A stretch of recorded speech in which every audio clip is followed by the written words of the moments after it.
ನಮಸ್ಕಾರ ಸ್ನೇಹಿತರೆ, ಹೇಗಿದ್ದೀರಾ ಎಲ್ಲರೂ? ನಾನಿವತ್ತು ಸಿಂಪಲ್ಲಾಗಿ ಮನೆಯಲ್ಲಿ ಕೀಮಾ ಕಬಾಬ್ ಹೇಗೆ ಮಾಡೋದು ಅಂತ ತೋರಿಸ್ತಾ ಇದ್ದೀನಿ. ತುಂಬಾ ಸಿಂಪಲ್ ರೆಸಿಪಿ, ಬೇಗನೆ ಆಗುವಂಥ ರೆಸಿಪಿ ಇದು. ಹೇಗೆ ಮಾಡೋದು ಅಂತ ನೋಡೋಣ. ತುಂಬ ಕಡಿಮೆ ಸಮಯದಲ್ಲಿ ಮಾಡೋವಂಥ ರೆಸಿಪಿ ಇದು. 300 ಗ್ರಾಮ್ ಚಿಕನ್ ತೊಗೊಂಡಿದ್ದೀನಿ.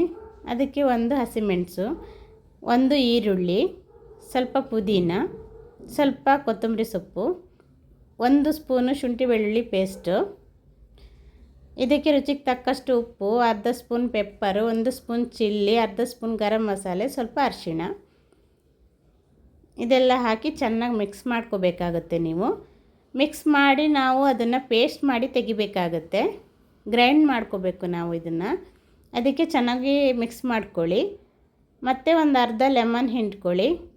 ಅರ್ಧ ಅಂದರೆ ಪೂರ್ತಿಯಾಗಿ ಹಿಂಡ್ಕೊಬೇಡಿ, ಸ್ವಲ್ಪ ಹಿಂಡ್ಕೊಳ್ಳಿ ಸಾಕು. ಅದರಲ್ಲಿ ಸ್ವಲ್ಪನೇ ಅಲ್ವಾ ಕ್ವಾಂಟಿಟಿ ಇರೋದು. ಇದನ್ನೀಗ ಪೇಸ್ಟ್ ಮಾಡಿ ತರೋಣ. ನೋಡಿ, ಈ ಥರ ಪೇಸ್ಟ್ ಮಾಡಿ ತಂದಿದ್ದೀನಿ. ಇದಕ್ಕೆ ನಾನು 1 ಸ್ಪೂನು ತುಪ್ಪ ಆ್ಯಡ್ ಮಾಡ್ತಾಯಿದ್ದೀನಿ. ನೀವು ಬೇಕಿದ್ದರೆ ಬಟರ್ ಆ್ಯಡ್ ಮಾಡ್ಕೋಬೋದು.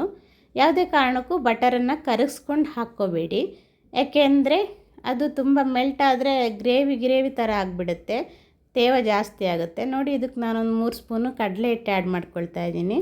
ಗ್ರೈಂಡ್ ಮಾಡ್ಕೊಂಡಿರೋದು ಸ್ವಲ್ಪ ತೇವ ಜಾಸ್ತಿ ಇರೋದ್ರಿಂದ ಒಂದು 3 ಸ್ಪೂನ್ ಕಡಲೆ ಹಿಟ್ಟು ಆ್ಯಡ್ ಮಾಡ್ಕೊಳ್ಳಿ. ನೋಡ್ಕೊಂಡು ಆ್ಯಡ್ ಮಾಡ್ಕೊಳ್ಳಿ. ನೀವು ಎಷ್ಟು ಕ್ವಾಂಟಿಟಿ ಮಾಡ್ತೀರಾ ಅದ್ರ ಮೇಲೆ ಡಿಪೆಂಡ್ ಆಗುತ್ತೆ. ನೀವು ಜಾಸ್ತಿ ಏನಾದರೂ ಇದ್ದರೆ ಸ್ವಲ್ಪ ಜಾಸ್ತಿ ಆ್ಯಡ್ ಮಾಡ್ಕೊಳ್ಳಿ, ಕಡಿಮೆ ಇದ್ದರೆ ಕಡಿಮೆ ಆ್ಯಡ್ ಮಾಡ್ಕೊಳ್ಳಿ. ನೋಡಿ, ಈ ಥರ ಚೆನ್ನಾಗಿ ಮಿಕ್ಸ್ ಮಾಡ್ಕೋಬೇಕಾಗತ್ತೆ. ಚೆನ್ನಾಗಿ ಮಿಕ್ಸ್ ಮಾಡ್ಕೊಂಡ ನಂತರ ಶೇಪ್ ಕೊಟ್ಕೊಳ್ಳೋಣ. ನೀವು ಬೇಕಿದ್ದರೆ ಅದನ್ನು ಫ್ಲ್ಯಾಟಲ್ಲಿ ಕೂಡ ಶೇಪ್ ಕೊಟ್ಕೋಬೋದು. ನಾನು ಈ ಥರ ಒಂದು ನೈಫ್ ಶಾರ್ಪ್ನರ್ ಇತ್ತು ನನ್ನ ಹತ್ರ, ಅದರಲ್ಲಿ ಶೇಪ್ ಕೊಡ್ತಾಯಿದ್ದೀನಿ. ನೀವು ಶೇಪ್ ಕೊಡೋಂಥದ್ದೇ ಸಿಗುತ್ತೆ ಅಂಗಡಿಗಳಲ್ಲಿ, ಬೇಕಿದ್ದರೆ ಅದನ್ನು ತೊಗೊಂಡು ಟ್ರೈ ಮಾಡ್ಕೊಳ್ಳಿ. ಆದರೂ ನನ್ನ ಹತ್ರ ಇರಲಿಲ್ಲ, ಅದಕ್ಕೆ ನಾನಿದು ನೈಫ್ ಶಾರ್ಪ್ ಮಾಡೋದಿತ್ತು, ಅದರಲ್ಲಿ ಶೇಪ್ ಮಾಡ್ತಾಯಿದ್ದೀನಿ. ನೀವು ಬೇಕಿದ್ದರೆ ಫ್ಲ್ಯಾಟ್ ಕೂಡ ಮಾಡ್ಕೋಬೋದು, ರೌಂಡ್ ಕೂಡ ಮಾಡ್ಕೋಬೋದು. ನಾನು ಡೀಪ್ ಫ್ರೈ ಮಾಡ್ತಾಯಿಲ್ಲ, ಆದ್ದರಿಂದ ಈ ಥರ ಶೇಪ್ ಮಾಡ್ಕೊಳ್ತಾ ಇದ್ದೀನಿ. ಡೀಪ್ ಫ್ರೈ ಮಾಡೋದಾದರೆ ಫ್ಲ್ಯಾಟಲ್ಲಿ ಅಥವಾ ರೌಂಡಲ್ಲಿ ಎಲ್ಲ ಮಾಡ್ಕೊಳ್ಳಿ ಶೇಪು, ನಿಮಗಿಷ್ಟ ಬಂದ ಹಾಗೆ. ನಾನು ಸ್ವಲ್ಪ ಬಟರಲ್ಲಿ ಫ್ರೈ ಮಾಡೋಣ ಅಂತ ಅಂದ್ಕೊಂಡಿದ್ದೀನಿ, ಡೀಪ್ ಫ್ರೈ ಮಾಡ್ತಾಯಿಲ್ಲ. ಈ ಥರ ಶೇಪ್ ಮಾಡ್ಕೊಂಡಿದ್ದೀನಿ. ಪ್ಯಾನನ್ನು ಬಿಸಿಗಿಟ್ಬಿಟ್ಟು ಸ್ವಲ್ಪ ಆಯಿಲ್ ಹಾಕ್ಕೊಳ್ಳಿ. ಆಯಿಲು ನಾನು ಸ್ವಲ್ಪನೇ ಹಾಕ್ತಾಯಿದ್ದೀನಿ, ಯಾಕೆಂದರೆ ಬಟರಲ್ಲೇ ಮಾಡೋಣ ಅಂತ ಅಂದ್ಕೊಂಡಿದ್ದೀನಿ. ಬಟರ್ ಹಾಕ್ತಾಯಿದ್ದೀನಿ ನಾನು ಆಯಿಲ್ ಕಡಿಮೆ, ಬಟರ್ ಜಾಸ್ತಿ ಯೂಸ್ ಮಾಡ್ಕೊಳ್ತೀನಿ. ನೀವು ಬೇಕಿದ್ದರೆ ಬರೀ ಆಯಿಲು, ಇಲ್ಲದೇ ಇದ್ದರೆ ಬರೀ ಬಟರಲ್ಲಿ ಕೂಡ ಮಾಡ್ಕೋಬೋದು, ನಿಮ್ಮ ಇಷ್ಟ ಅದು.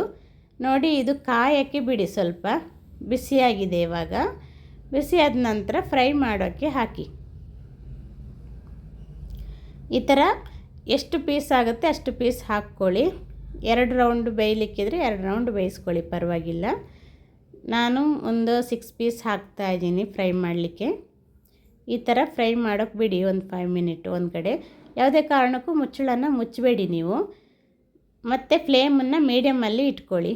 ಒಂದು ಕಡೆ ಬೆಂದ ನಂತರ ಈ ಥರ ತಿರುಗಿಸ್ಕೊಳ್ಳಿ ನೀವು.